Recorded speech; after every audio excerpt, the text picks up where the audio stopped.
Hey everyone, welcome back to our channel. Today Team 5 Travels are sharing a complete dining experience in the final video in our recent P&O cruise series. We'll be giving you an honest review of both the included main dining options and the premium restaurants that come with an additional charge. If you're planning a P&O cruise, this guide will help you decide where to spend your dining budget and which restaurants might be worth skipping. So we'll start with the Keel Cow. It's a British-style gastro pub with a slightly elevated offering located on Deck 8. The location is a bit divisive.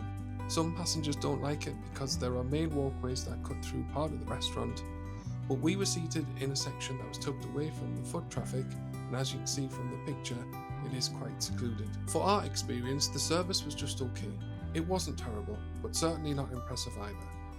As for the food, it was decent, but nothing spectacular. Considering the premium price point, especially when compared to other specialty dining options like the Glasshouse, we felt it to be rather expensive for what you get.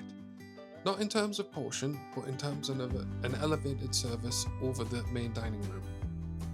Overall, the Keel Cow was a bit disappointing in our experience. Given the price point, I'd rate it 3 out of 5. Next on the specialty options is the Beach House, which has an interesting setup. In the evenings, they convert a section of the buffet restaurant into the specialty dining venue. We ordered some tasty pork belly nachos and a steak that arrived on a sizzling hot grill platter that you can finish cooking yourself. The highlight was definitely the fisherman's hook, a hanging prawn dish that was absolutely delicious. For dessert, we enjoyed hanging marshmallows with chocolate for dipping. We felt the Beach House offered much better value than the Keel Cow. The service again was just okay, but the food quality for the price was significantly better. We definitely enjoyed this restaurant more and would give it 3.5 out of 5 stars. So let's take a break from the specialty options now and talk about the main dining room that's included in your cruise fare. To be completely honest, we found the main dining room to be rather plain. It's important to remember that P&O is a British cruise line and the food is aimed at British taste. Yes, we knew that before we boarded, but the main dining menus certainly read better than the plate or taste. If you're not a fan of traditional British dinners, you might not enjoy this experience as much. There was nothing actually wrong with the food. It was fine, it was just not particularly exciting or memorable. The bigger issue was the service though, which unfortunately was quite poor. We were told it was the busiest seating they'd had to date on the ship, and it showed. The staff did their best, but the ship was clearly understaffed. Food came out lukewarm at times and some dishes needed to be sent back. The staff were trying their best under difficult circumstances, but overall the experience suffered significantly. Now on to the Olive Grove. The Olive Grove occupies an interesting middle ground between main dining and specialty. It's technically part of the main dining room but feels separate. We had lunch here on one day and enjoyed it. They offer a light fare like ham and cheese plates, sandwiches and roast chicken baguettes. In the evenings they offer 2 different menus if you're on a 2-week sailing. One week was definitely better than the other. In the second week I had the beef buco dish, which was unfortunately inedible. Grisly, fatty and improperly cooked. I sent it back and ordered something else. The server rectified the problem after it was raised, and the rest of the food I had that evening was nice. The rest of the food we had in the Olive Grove was nice, including the Lebanese megli, a rice cinnamon custard toast with toasted coconut, walnuts and pistachios. It does have a strange texture though. It's a cross between a rice pudding and panna cotta, but I really enjoyed it. However, if you're funny with textures, stay away. The service in the Olive Grove was generally better than the main dining room, likely because it's a smaller venue.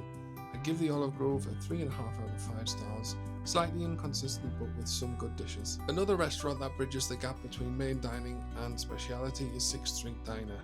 It's an all-American themed restaurant that's amazingly still included as part of the main dining package. You can eat here for breakfast or dinner, and we tried both. The dinner menu features options like barbecued turkey breast, Philly cheese steak, Maryland crab cakes, and an all-American hamburger. Starters include jumbo shrimp cocktail, southern fried chicken donut, barbecued pork bonbons, and a monkey bread baked with cheese and spring onion. This restaurant was a real surprise. The service was great, and the options were varied, including the drinks. All the food arrived hot and tasty, something different from the standard main dining fare. In our opinion, this is what main dining experience should aspire to be. Since it's a smaller venue than the main dining room, I'd recommend making reservations. It was much more difficult to get into 6th Street than the main dining or Olive Grove venues. Back to specialty dining now and moving on to the Glasshouse. This is a premium dining experience that comes with an additional charge. It's not cheap, but if you enjoy tapas and Spanish wines, you'll absolutely love this place. The quality of the food we had here was outstanding and the service matched that high quality. I can't recommend this enough for a special evening on board. The menu is creative, the presentations are beautiful and the wine pairings are expertly selected. We really enjoyed the trios, whether that be tapas plates or desserts. You could try lots of different things and the portions were good. I'll put the menus on screen now and definitely recommend you visit the Glasshouse if Spanish food is your thing. Definitely one of the standout dining experiences we've had at sea, and I give the Glasshouse 5 out of 5 stars, worth every penny. Now on to Epicurean, which offers an elevated fine dining experience at sea. Both the service and the food quality here were absolutely exceptional. Some highlights from the menu include hand-carved smoked salmon, crispy chicken wings Suzette, mature cheddar mousse with serrano ham, pulled smoked duck leg, and Hasselback caviar. For dessert options include coconut panna cotta, dark chocolate tart, banana and peanut butter cannelloni, or a tasting plate. We couldn't fault a single element of our experience here, from the food to the service to the restaurant ambience itself, especially if you bag a window seat to add those spectacular sea views to the experience. If every restaurant on board P&O ARVIA matched the standards of Epicurean and the Glasshouse, we think P&O will be up there with some of the best we've had at sea. This is definitely a 5 out of 5 for Epicurean, absolutely worth the splurge for a special occasion dinner. Finally, let's talk about Sindhu. We enjoyed this restaurant so much that we dined here twice. The food was very tasty and authentically prepared. The service was good on our first visit and even better on our second. While it didn't quite reach the perfection of Epicurean or the Glasshouse, it came a very close second. We'd rate Sindhu a 4.5 out of 5, and it's another excellent premium dining from P&O. Some standout options from our visits to Sindhu definitely have to include the tandoori style duck breast, the monkfish, and the Sindhu signature plate. So in conclusion then, what did we think of the dining on P&O? For premium dining, our top recommendations would be Epicurean and the Glasshouse, tied for first place, followed a very close second by Sindhu, then the Beach House, and if you do like British gastropub food, the Keel Cow. For included dining options, 6th Street Diner was the winner for us, the Olive Grove second, and the main dining room. Well, if you have to.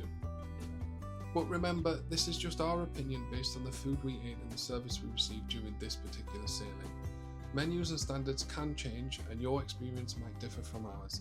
You might even find a new favourite that we didn't enjoy as much. So thanks for watching today guys. If you like this video, please give it a thumbs up and consider subscribing to our channel. And why not look out for our upcoming series where we spend 1 week at the Barutgoy Hotel in Sea Day, Turkey. Thanks for watching. See you next time.